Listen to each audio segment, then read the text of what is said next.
Point is car number 31 out of Bolton, Connecticut, driving the Universal Builders Control car. It is Steve McQuillan. Outside of him on the front row is car number 99 in the Erasable Images Power Washing Monte Carlo. It's the Big Whistle, Scott Cook. TSI Harley-Davidson brings us car number 14 from Ellington, Connecticut for Rick the Bear Charette. A three-time Pro Stock champion will start fourth in car number 92. JVC Construction bring us Tommy Fearn. 3 rows back, car number 13, the Hooters sponsored car, the OJS Landscaping Ham Welding Machine for Mike Quintiliano, the Big Q from Shelton, Connecticut. This driver off to a solid start in 2007 in car number 10. Extramark Convenience Stores bring us Wayne Corey Jr. 4 rows back to the inside, car number 48, driving the Marcy Kretschmann-owned machine, the Davidson Company-sponsored race car, TSI Harley-Davidson from Stafford Springs, Connecticut, Mr. Clean, Woody Pitcats. A two-time Stafford champion will start eighth in car number 17. Flamingo Motorsports, the backer behind Jim Peterson. Then we go to the Cliff Nelson Motorsports, number 90. That, of course, the George Clark-owned race car for Corey Hutchins, winner of Spring Scissor Late Model Weekend. This driver grabbed his fourth career victory a week ago in car number 44. Scott's Electric brings us Scott Foster Jr. 11 starting spot, the Gold and Diamond Exchange, number 41 from Stafford Springs for J.J. Hill. Hanging out in the 12th starting position will be car number 38. Industrial Electric and Construction bring us the Juice, Mark Lewis. 13 starting spot, the Magnum, driving car number 64, the Davidson Company TSI.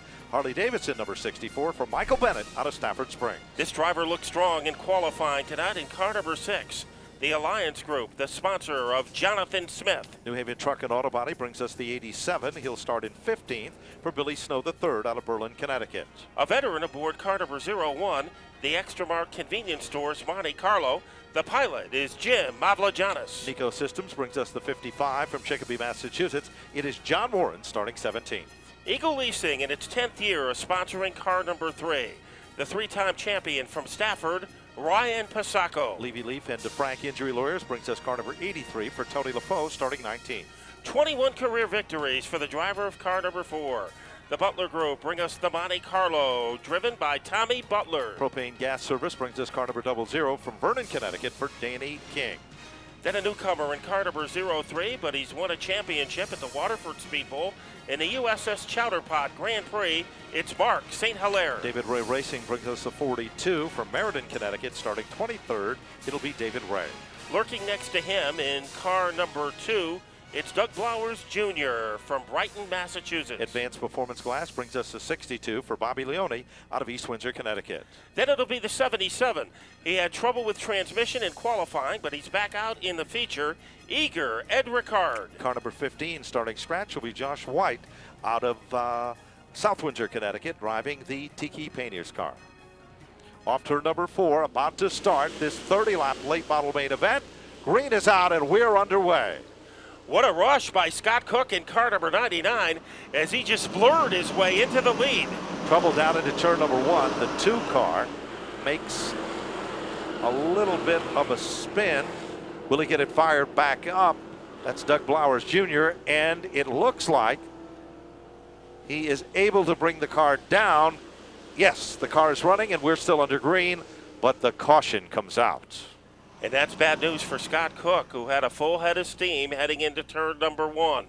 Caution car comes out on the first circuit. It is car number 2 for Doug Blowers Jr., who started the event in the 24th starting position, spun down into turn number 1.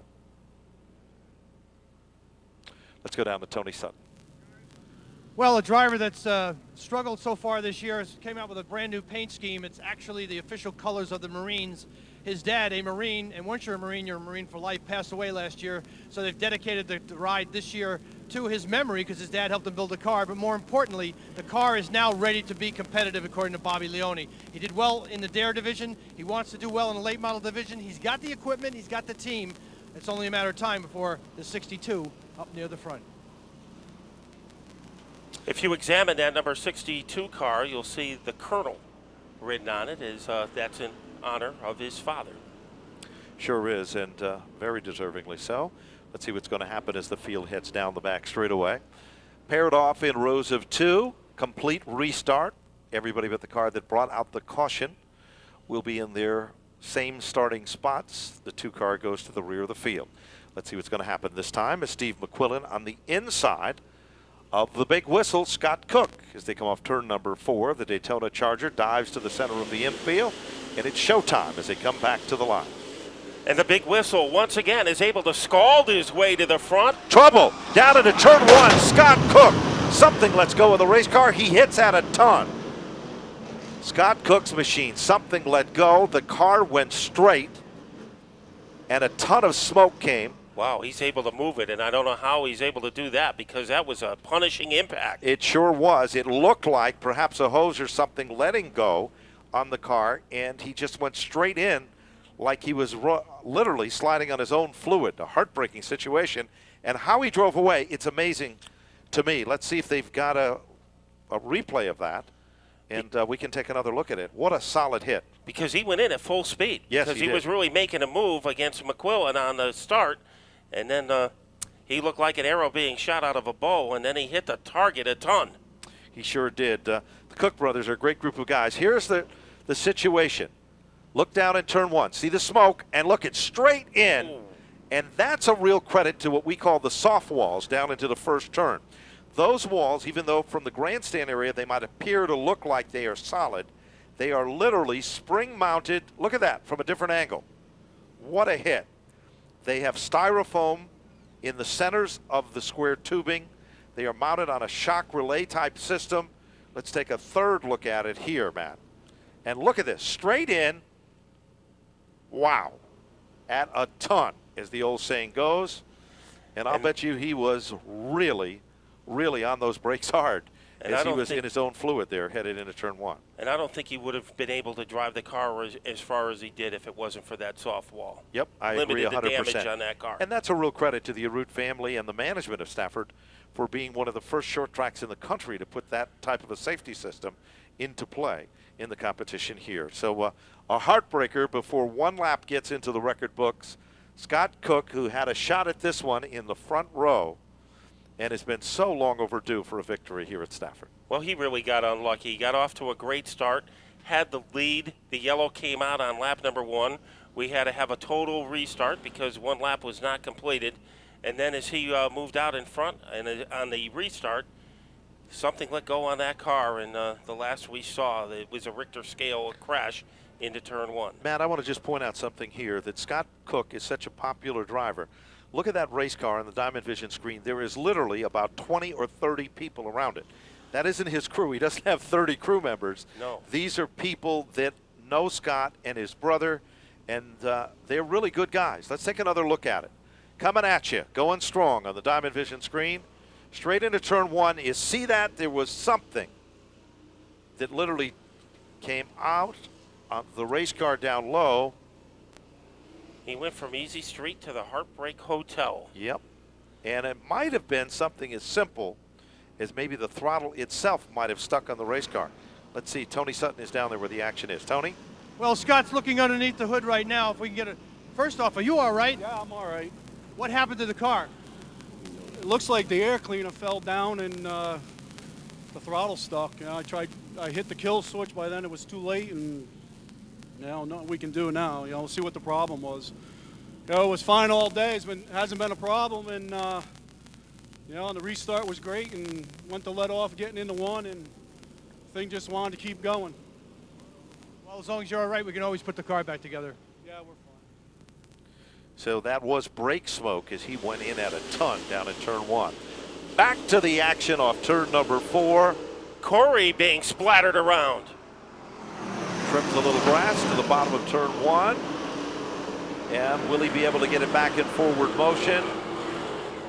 And he's going to set to the bottom of the racetrack, and believe it or not, we just can't seem to get the first lap in. As it is McQuillan with the edge, but the yellow comes out as he got the advantage over Charette with Mike Quintiliano riding third. But in 3 chances, we have yet to finish 1 lap. Blowers, trouble on the first try. Cook, difficulty on the second try. And this time it was Wayne Corey Jr.'s turn as he got bounced around as he came over the start-finish line and wound up in the fairway. And now he gets that car moving again. Sure does. He'll pick up at the rear of the field. No lap show up on the board.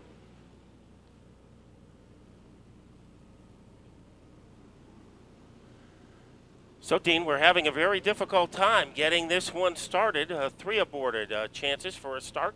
We'll try again momentarily. Right, you are, Matt. Some nights are diamonds, and some days can't get a race going. Grab your Pit Stopper magazines. Got a couple of lucky numbers for you. You'll find your lucky numbers in Pit Stopper magazine. We have a Stafford Motor Speedway prize pack for you. We call your lucky number. You can pick up your prize pack at the Speedway office. 66595. 66595. Also 66578. That's 66578 and 66559. 66559.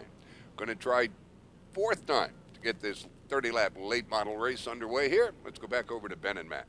Well, the front row is now made up of the 31 of Steve McQuillan and the number 14 car for Rick the Bear Charette. Row number 2 is going to be Tommy Fearn and Jimmy Peterson. Row number 3 is Mike Quintiliano, and it looks like Scott Foster, the winner of course, 1 week ago. They are calling for one more additional laps here because they're working on the lineup at this time as we speak. So timing and scoring, doing their homework tonight, readjusting the lineup, and then they'll have it back into formation, and we should be ready to resume in just a moment. I think the guys to keep your eyes on early in this event is going to be the men in row number 2, Matt, which consists of Tommy Fearn and Mike Quintiliano, seasoned championship drivers, and then row number 3, Woody Pitkat and Jimmy Peterson. Peterson is going to move down south. He has a job working for the Woods Brothers team, they're saying, and that's quite an accomplishment. He's a real gentleman on and off the racetrack. His brothers have been down there working, and the family's going to move down first, and then he's going to make that big transition. A great loss to everyone here at Stafford. He has been a great champion and a great competitor. Well, he comes into tonight as part of a 3-way tie for the all-time win list at Stafford in the late model division. 3 drivers have 23 career victories. Jim Peterson, Ryan Pasacco, and also with 23 wins is a man who's now the racing director, Chuck Sintarski. And right behind them is Tommy Butler with 21 wins, and Mike Quintiliano has 19 career wins.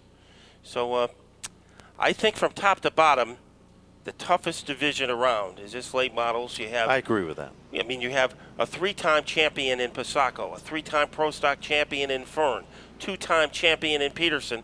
Just the credentials go on and on and on. And the defending champion in Woody Pitkat. Sure do. And that's just the beginning. There's so many other stats and statistics in there that make this class of cars the cream of the crop here at Stafford. And Chuck Zantarski is a real credit to this division, by the way. A lot of the people that work behind the scenes don't get the recognition that they so justly deserve.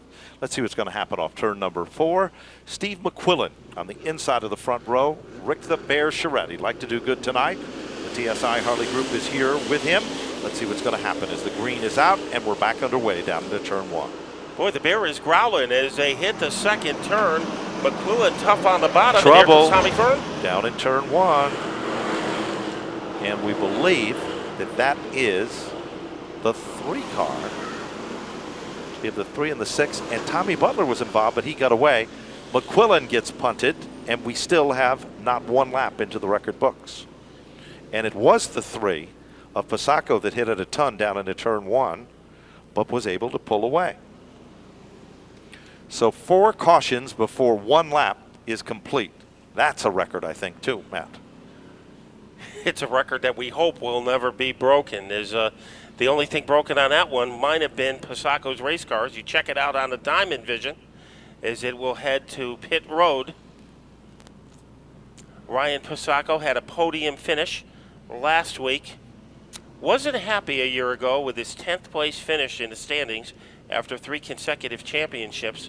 So he started this season with a lot to prove. You know, the team tried to upgrade the equipment. They bought a lot of new things for the car, Ben, and they found out most of it didn't work. And they had to scrap a lot of the new equipment and go back to what they used to do. You know, it is so important in the race game to look for that racer's edge, but sometimes it just doesn't happen. Here's the story for McQuillan. There's the 92 car of Fearn, got a little bit loose. Contact was made, and McQuillan caught the rear bumper cover on the ARPCO retaining wall, and there's the end results. a big bite out of the rear quarter and the backside of car number 31. Boy, the rear bumper swung open like a toll booth gate on that one, and there's a 3-car if you look at your diamond vision. John Pashota, one of the veterans, and he has had a lot of headaches so far in the first month of the season, and they're trying to figure out what will they do to get the 3-car back out onto the track. Well, they won't give up. We know that for sure. Let's see what's going to happen here. Rick the Bear Charette now on the inside of the front row as they come into turn number 3 and looking for the restart here to the outside of that row. Let's see what's going to happen as they work their way back to the line. Off turn number 4, looking for the start. Pace car dives to the center of the infield. Tommy Fearn in the outside lane. Row number 2, Mike Quintiliano and Woody Pitcat in Marcy Kretschmann's race car.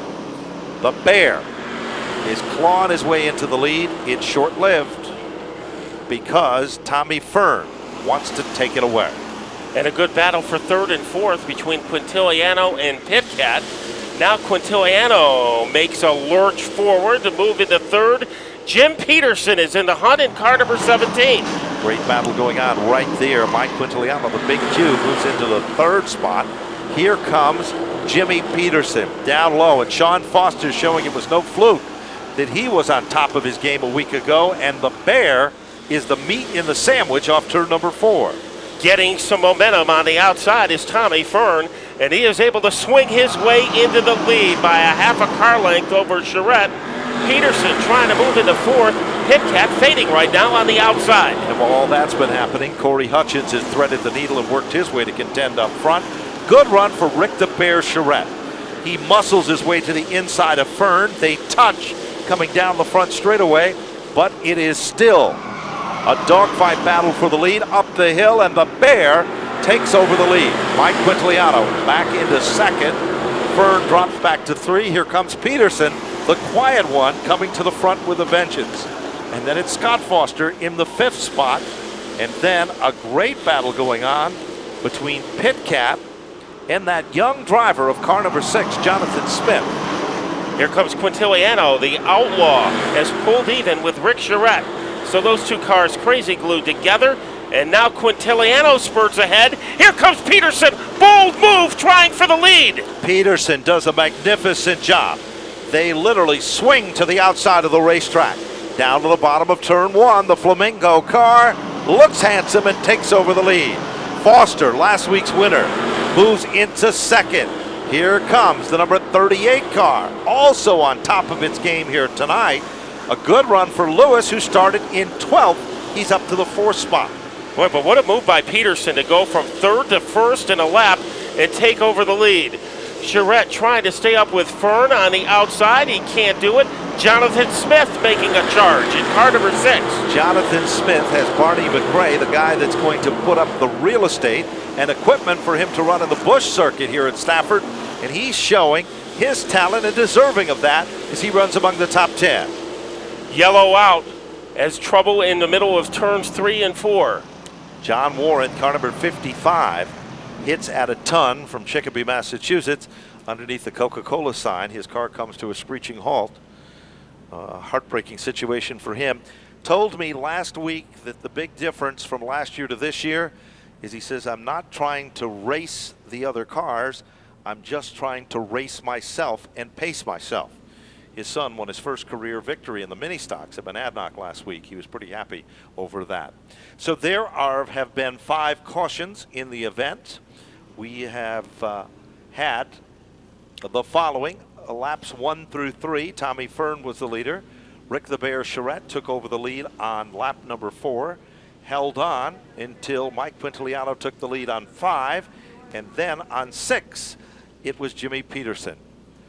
Scott Foster, last week's winner, setting in 2nd. 3rd is Mike Quintiliano. Then it's the 38 machine of Mark Lewis. Lewis has been very, very strong, and he's very patient, Matt, as he's now among the top 5 cars.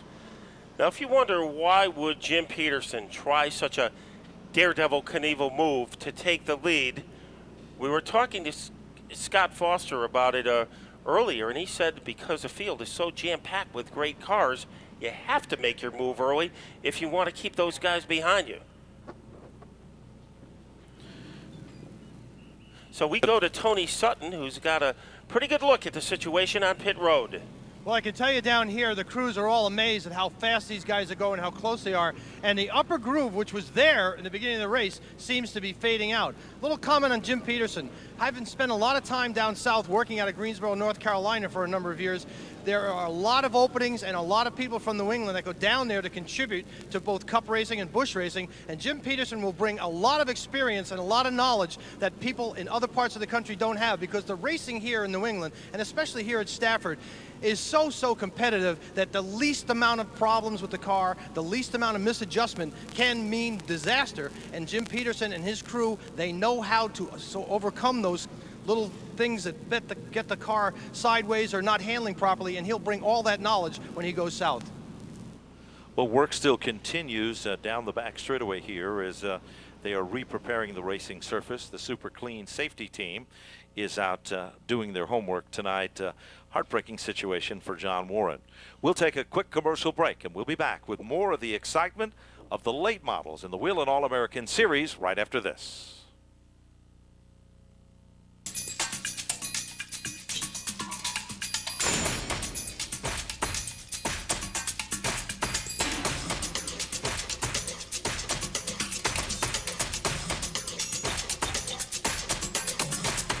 With over 25,000 dedicated CarQuest Auto Parts professionals across North America, we're proudly serving a world in motion.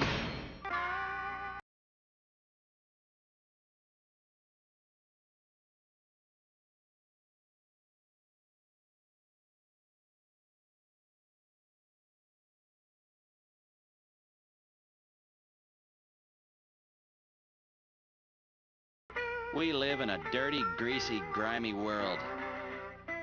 Not for long. Super clean. Not just clean, super clean.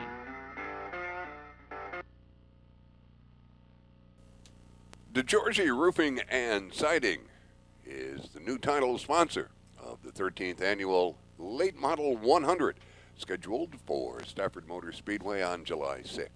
DeGiorgi will also be presenting a $100 Eglert Leaf Guard of Connecticut halfway leader bonus to the driver who's in the front of the pack at the 50-lap mark of the 100-lap event.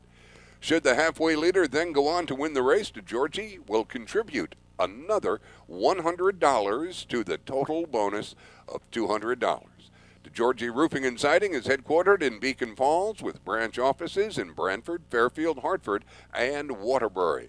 DeGiorgi Roofing and Siding are families serving your family since 1933. If you'd like more information about DeGiorgi Roofing and Siding Incorporated and the products and services they can offer you, check them out on the web at DeGiorgiInc.com.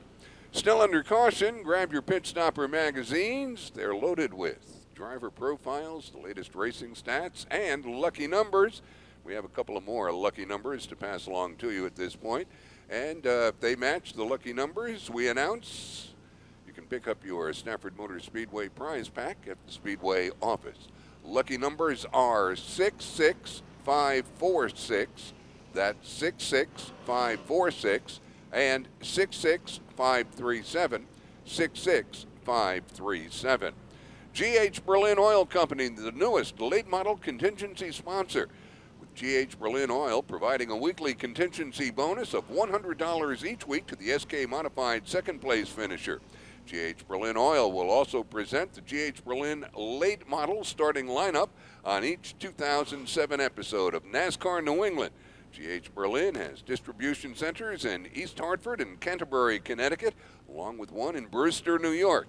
If you'd like more information about G.H. Berlin Oil Company, check them out on the web at ghberlinoil.com, or you can call toll-free at 1-800-426-7754. That's 1-800-426-7754.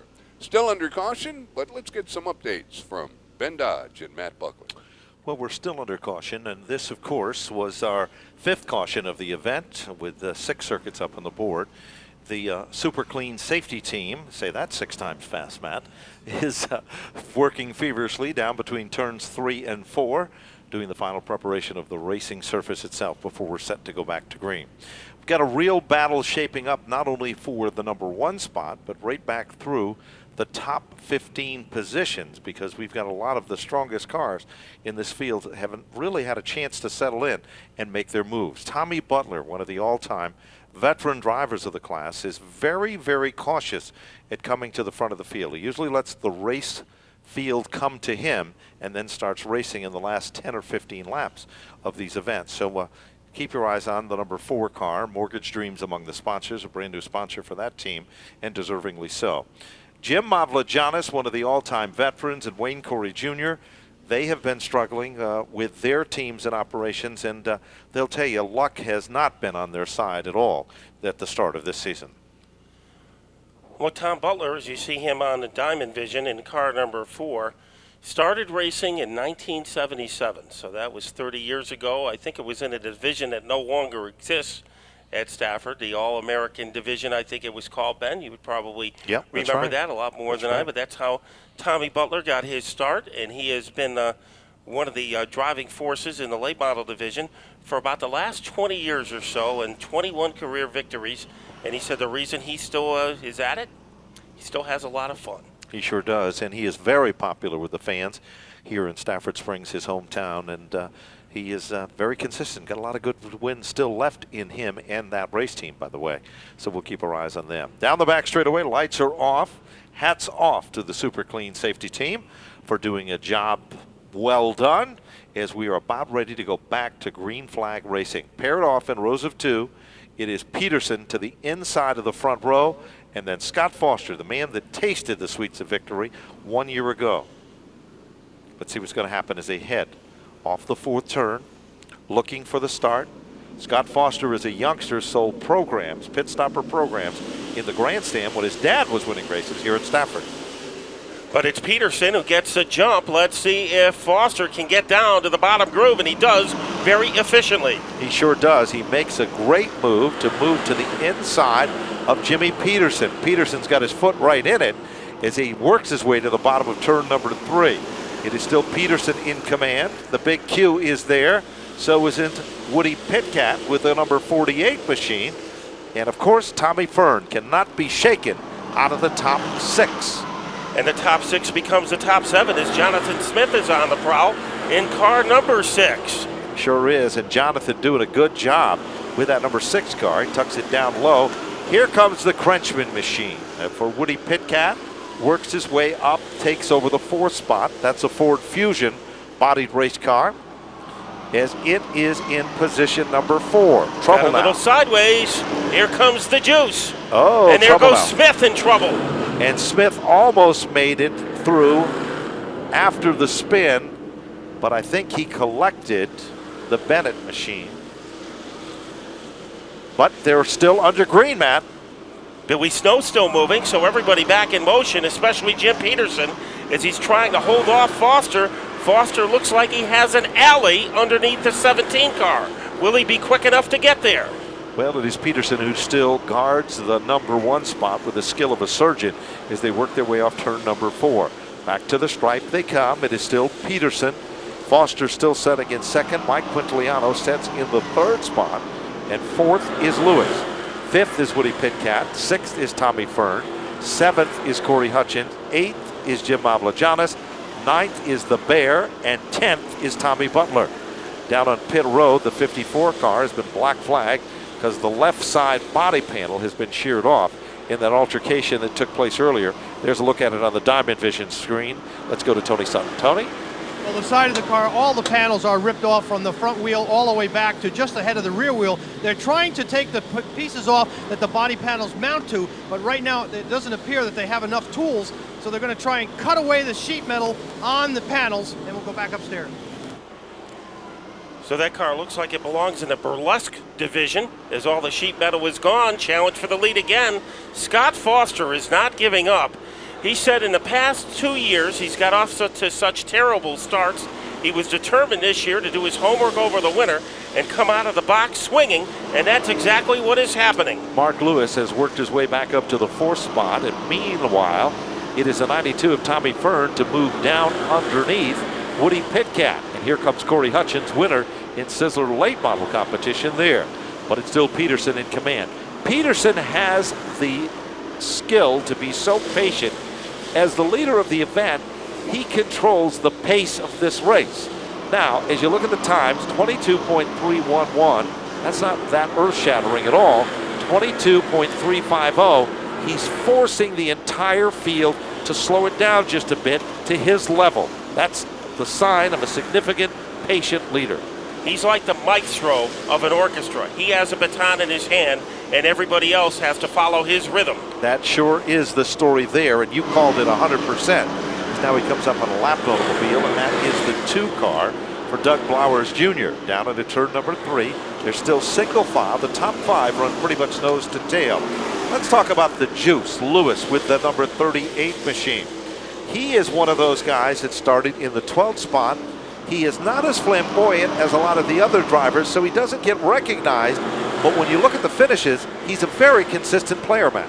He took a year off to start a business, and when he has come back, he has really been strong the last 3 seasons as he is shadowing the 13 of Mike Quintiliano. You know, Foster is not evaporating into the night. Peterson has to drive a flawless race because if he makes one bobble, Scott Foster Jr. will be all over him. Well, it is a fact in that battle. Now down the back straightaway, Lewis starts to falter a bit, and the Toyota of Tommy Fearn moves into the 4th spot.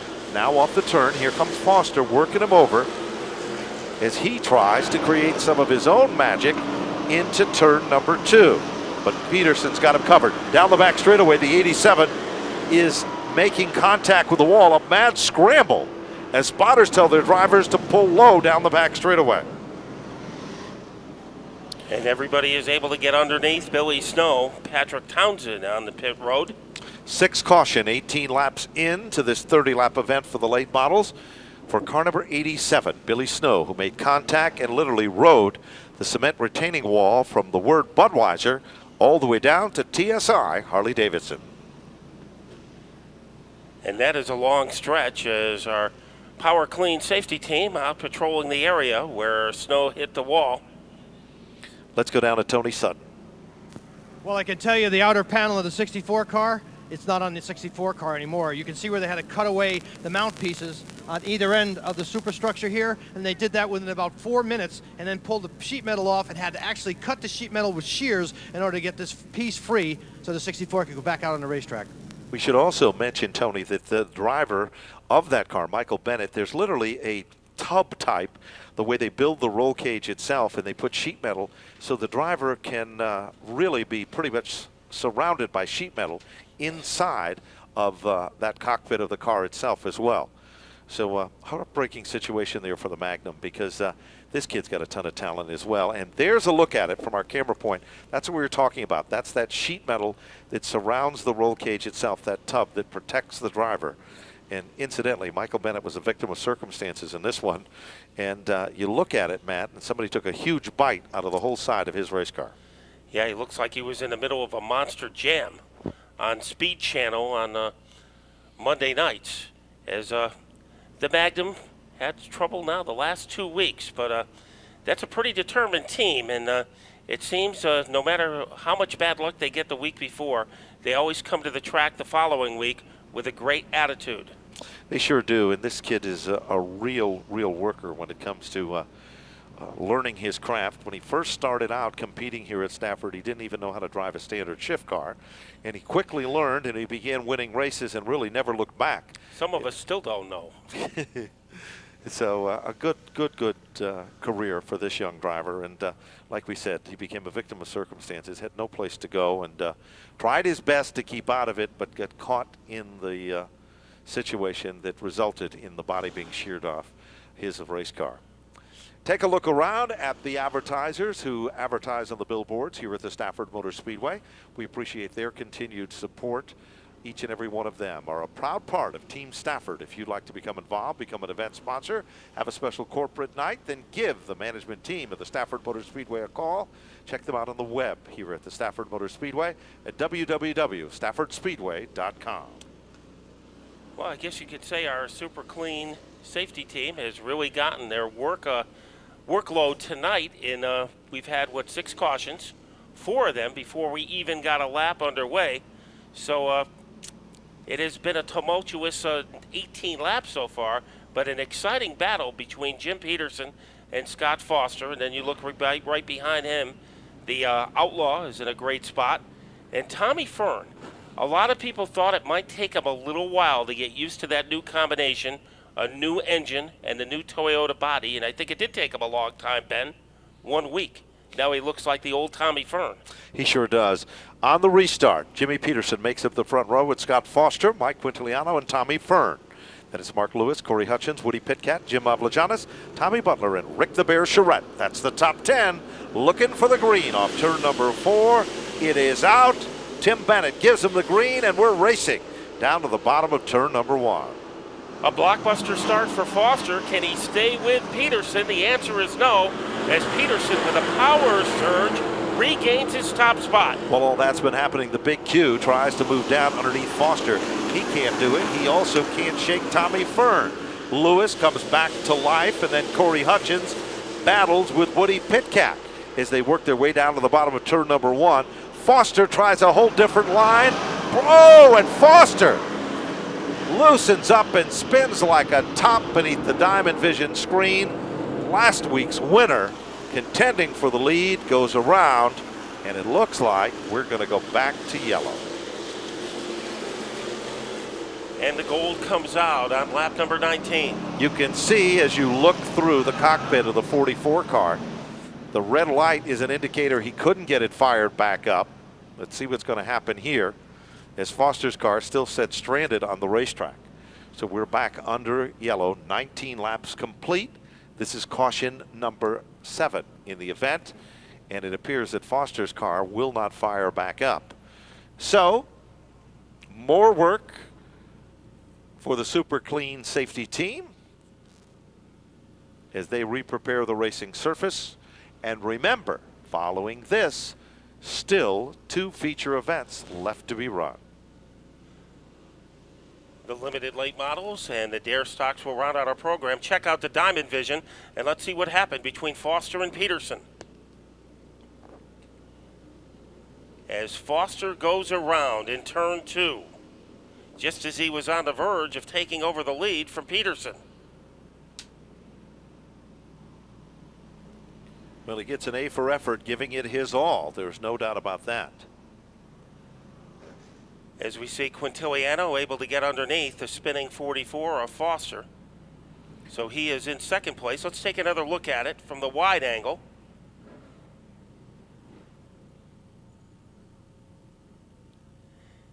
And I think, Ben, if there was contact, it was kind of incidental, as Foster might have drifted up the track a little bit, made contact with Peterson, and it cost him a shot at a win. Well, there is 11 laps remaining in this event, and if you think Scott Foster is going to stay in the back of the pack, I think you're wrong. What do you think, Matt? I think he's going to be a man possessed for the final 11 laps. So you keep one eye pinned to the top of the field and another eye pinned on Foster in the rear. Here they come back to the line. Peterson with a slight advantage. Mike Quintiliano runs wide on the outside. And now look at Fearn. He comes off that turn like a rocket. And look at Tommy Butler. I told you so. He's coming to the front. That patience pays off for Butler. As he is now battling for 5th with Mark Lewis. The man in front of them is the entertainer, Corey Hutchins, trying to move down low against Quintiliano. Quintiliano gets a little sideways, is able to recover. Here comes Butler. Butler just goes on by almost like Corey Hutchins had literally a parachute on his car just holding him back. Butler is quick, real quick in the Mortgage Dreams machine. He is able to screech his way into the number 4 position with Hutchins behind him. Now Butler launching an attack against Mike Quintiliano. That'll be for 3rd place. Look at Lewis. He's battling with Hutchins for the 5th spot as they come off the turn and work their way back to the line. Leader still remains Jim Peterson. Jim Peterson 8 laps away from becoming the all-time late model winner here at Stafford, but Fearn is not going to make it easy. Fearn is all over the back bumper as they head down into turn number 3. Peterson lets his racing do the talking for him, but tonight, oh, there is contact off turn number 4. The leader emerges as Fearn. Peterson bounced around like a ball in a pinball machine. Goes from first to the bottom of the top 5.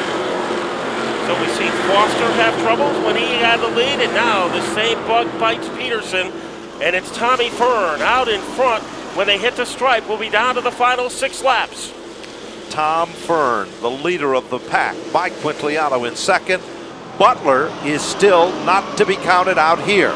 Tom Butler, among the quickest cars in the racetrack, a 22.127. The leader won a 22.289. Caution, Billy Snow, again, stops on the racetrack off turn number 2 to the bottom, and that brings out yet another yellow.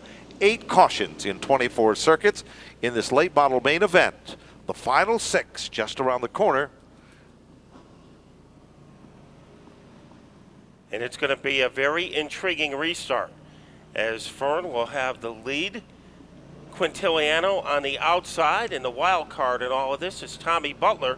If Quintiliano doesn't get a great start on the outside of the front row, look for Butler to create some havoc. Okay, let's go back to our host, Dean Mercier, before we bring you the final 6. Well, Jim Peterson had quite the run going there, fans. A little bit of problem coming out of 4. He'll regroup. Lights are still on the pace car. Gives us enough time to tell you that Reliable Welding and Speed of Enfield is the proud sponsor of the 2007 Stafford Motor Speedway Rookie of the Year Award. Reliable will provide bonuses of $700 to the 2007 SK Modified Rookie of the Year and a $500 bonus to the late model, SK Light, and limited late model Rookies of the Year. Reliable Welding is also the official parts supplier here at Stafford Motor Speedway. And you can find the Reliable Welding parts truck in the SMS paddock area. Reliable Welding and Speed is your one-stop shop for all your racing needs. And keep in mind, coming up on Saturday, June 2nd at 4 o'clock in the afternoon, it's another award-winning season of NASCAR New England on Nesson. Ben Dodge and Matt Butler, Tony Sutton, and this year they'll be getting some help from Rick Fuller and Randy LaJoy. That's NASCAR New England. Stafford Motor Speedway's NASCAR New England premieres this year on Saturday, June 2nd, 4 to 5 p.m. on Nesson, and we'll run the show for 15 consecutive Saturday afternoons on Nesson. Now we'll have feature coverage of each and every SK Modified and Late Model divisions and highlight coverage of the SK Light Limited Late Models and the Dare Stock divisions. NASCAR New England will also showcase the season opening TechNet Spring Sizzler Wheel and Modified Tour 200-lap event as the first episode on June 2nd, 4 o'clock to 5 o'clock for 15 consecutive Saturdays on Nesson. Lights are out on the pace car. We'll regroup, go to the final 6. Ben? Well, we're about ready to go back to green. Let's take another quick look at the Diamond Vision screen, Matt, and see if we can figure out. There is Peterson, the leader. Fearn is behind him. Little nose to tail action there, Matt. And that cost Peterson a chance to be Stafford's all-time win leader in the late model, at least for this week. Well, they're doubled up down the back straightaway. I think Tom Fearn, Ben, it takes a little while for that car to get in, so it could be a good opportunity for Quintiliano on the outside on this restart. Sure could, but don't count out Tommy Butler in row number 2, or Mark Lewis. He's been hanging around with the big guns all night long. 6 laps remaining. You do the math. Pick who you think is going to be the winner. Let's see how good you are, because they're real good at proving you right or wrong down into turn number 1. Here comes Quintiliano, but he can't keep up with Tommy Fearn. Butler making a bonsai move. I told you Butler was fast tonight, and he is. The Mean Green Machine is back on top of its game, looking for the money, and that's the color green. We've got a car spinning. It's the 83 of Tony LaFoe. And he gets contact, I believe, with Leone in car number 62. Caution number 9 comes out. And it looks like 3 cars involved. The 6 was involved in the mix-up for Jonathan Smith. The 83, we would believe, was the car that triggered it all off for Tony LaFoe. And then Bobby Leone was the 3rd car in. 5 laps remaining. We're back under yellow here at the Stafford Motor Speedway in the late model main event. Still 2 feature events left to be run. And you know, one guy, maybe we wrote his obituary in this race a little too early. Jim Peterson is still a factor, running 5th, 5 laps to go. And we know he can make those aggressive moves you need to late in the race in order to pull out a win. So he still has a chance. He sure does, Matt. And, you know, we talked about how patient, we call him the quiet one. He is. When you get Jimmy Peterson fired up, he is a guy to really watch. I mean, he really does stay focused, but I'll tell you, he is not out of this, and he comes to race to win. He doesn't come to finish second. No, we saw it last year that he was making all kinds of aggressive moves, and we saw it early in this race when he used an aggressive maneuver to take over the lead. So it is going to be a barn burner for the final 5 laps as Tommy Fearn has the advantage, but they're all lined up to take a shot at the 92 car. Well, things are really getting heated up here at Stafford. We'll take a quick cool down in this commercial break and come back with the results for the final 5.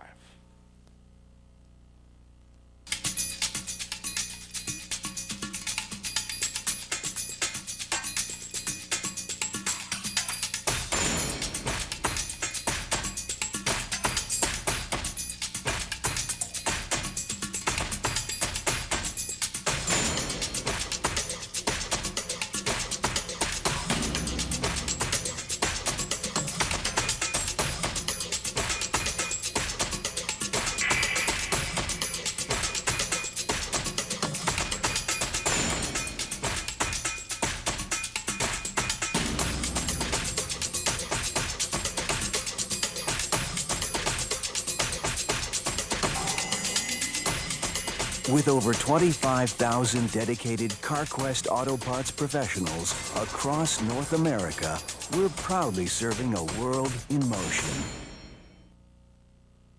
Alrighty, we getting done with the cleanup of our caution flag period here, clearing out the front straightaway. So we'll be going back to green flag racing in just a few minutes.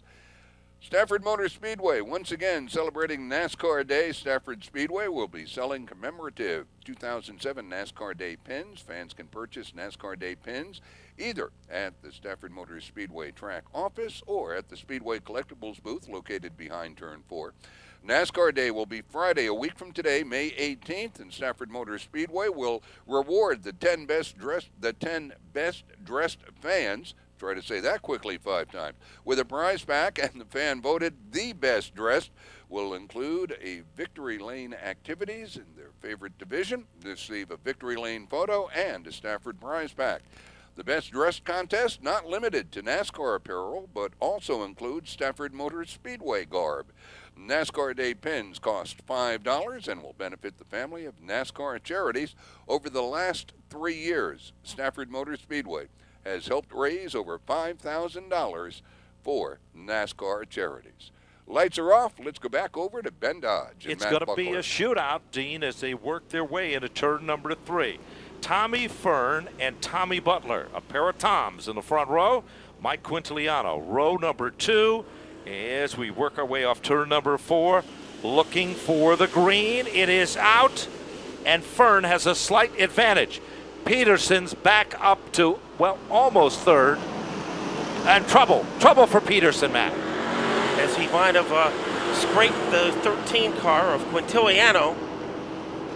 Stay under green. Here comes Quintiliano dive bombing underneath Tommy Butler. Mike Quintiliano comes back to life as now Butler's starting to work him over. 26 just clicked off on the big board. Fearn is still the leader. Here comes Butler.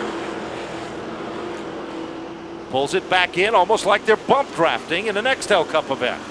Now Mark Lewis has made it a foursome as he has come back to life in car number 38. Also, Jim Mavlijanis is in the top 5. Mavlijanis has been very, very consistent on the last few laps. He is a big factor, and Scott Foster is coming to the front, and Corey Hutchins has body parts waving in the air. That results in a consultation down on pit road. Fearn able to stretch out the advantage over Quintiliano. Butler is right there. Two drivers who have combined for 40 Stafford late model wins are trying to track down Tommy Fearn. And what a battle it is. Deep into turn number 3. Off the 4th turn, Matt. Here is the white flag. 1 circuit remains. The car with a Toyota body and a Chevy engine has about a 1 car length cushion over the 13 of Quintiliano. Quintiliano starting to rumba down the backstretch. Let's see if he can get within striking distance of Tommy Fearn. Deep into turn number 3 and off the 4th turn. Tommy Fearn brings him back to the line. He'll take down the win in the late model 30-lap feature event. Mike Quintiliano in for 2nd. Tommy Butler for 3rd. Rounding out the top 5 is James Mavlijanis over Mark Lewis to finish in 5th. Also Woody Pitcat grabbing 6th. Scott Foster a good comeback for 7th. The Bear, Rick Charette, in a TSI Harley-Davidson car finishing 8th, followed by David Ray and Wayne Corey Jr., who rounds out the top 10. Mark St. Hilaire will finish in the 11th spot. Then it's John Hill to finish in 12th. Robert Leone for 13th over Ryan Pisacco, a disappointing 14th. The story the same for Corey Hutchins in 15th. Jim Peterson, who dominated a great portion of this race, will have to settle for 16th. Tony LaFoe in 17th. Jonathan Smith 18th. Followed by William Snow III and Doug Blowers Jr. Then it's Steve McQuillan, 21st, over Patrick Townsend, 22nd. Michael Bennett, 23rd. John Warren, 24th, over Ed Ricard and Scott Cook to round out the top 26. Well, they'll head to CarQuest Victory Lane. Tommy Fearn puts the Toyota into the winner's circle.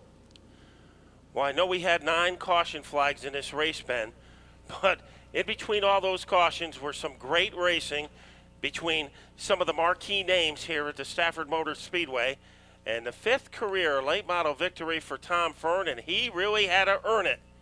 As we go downstairs to Tony Sutton. Well, Tom's out of the car. Big smile on his face. Man, that was wild. It looked as though Peterson had the thing locked up until he bobbled a little bit, and Fearn was there to take over command with his Toyota. Yeah, me and Jimmy got it together a little bit there. It's just on one of those racing things, man. I was on him, man. He just kept pinching it, and we just touched a little. I lifted, tried to let him correct. He corrected. You know, sorry we couldn't have a better race than that, but hey, Jimmy runs great. Mike Quintiliano ran great tonight. Tommy Butler, all those guys up front, just really good racing. On the outside, it's tough there, but you got to hang there when you can. Well, we'll let the medal be placed over the winner's neck. Now, I have to ask you this question. With all the restarts, was there any problem with the car as far as the handles going away? I made a mistake. I wanted to restart earlier in the race, and I was going to make sure I didn't make it again, and that's for sure. But we struggled for the first 2 weeks here, and we spent all week in the garage. They had a car completely apart. We couldn't find anything wrong with it. And then we changed a couple shocks, and it just came to life, man. We're right back, hopefully, where we were at the end of last year. And we couldn't do it without, Billy Kid Power under the hood. JB3 Construction, they really stepped up to the plate. We got a couple new sponsors this year, King War Transportation. If it wasn't for them, I don't know if we could be here every week. Well, I'll tell you what, Tom, it was a great race. A lot of yellows. It must have been frustrating out there, but a great performance by Tom Fearn. Yeah, I hope it's exciting for the fans. I got to thank my crew, my car owner, my wife, everybody that helps out on this car. It ain't a one-man show. I'm just here for the excitement of 40 laps or 30 laps, and but it's all people over here that really put the extra effort in and make it for all of us. Well, I'll tell you what, their effort and your driving, congratulations. Yeah, we got that Safeco foam in the doors here, keeping me a little bit safe, a bit warmer. You need to be warmer tonight. Congratulations. Thank you very much. And congratulations to Tommy Fearn. Tony will work his way down in 2nd place finisher, Mike Quintiliano. Stafford Motor Speedway late model contingency partners include CarQuest Auto Parts, J.H. Berlin Oil Company, New England Racing Fuels, Sunoco Brand, Connecticut Trailers, and our friends at Driscoll Motorsports Photography. Tony is with the Outlaw. Tony.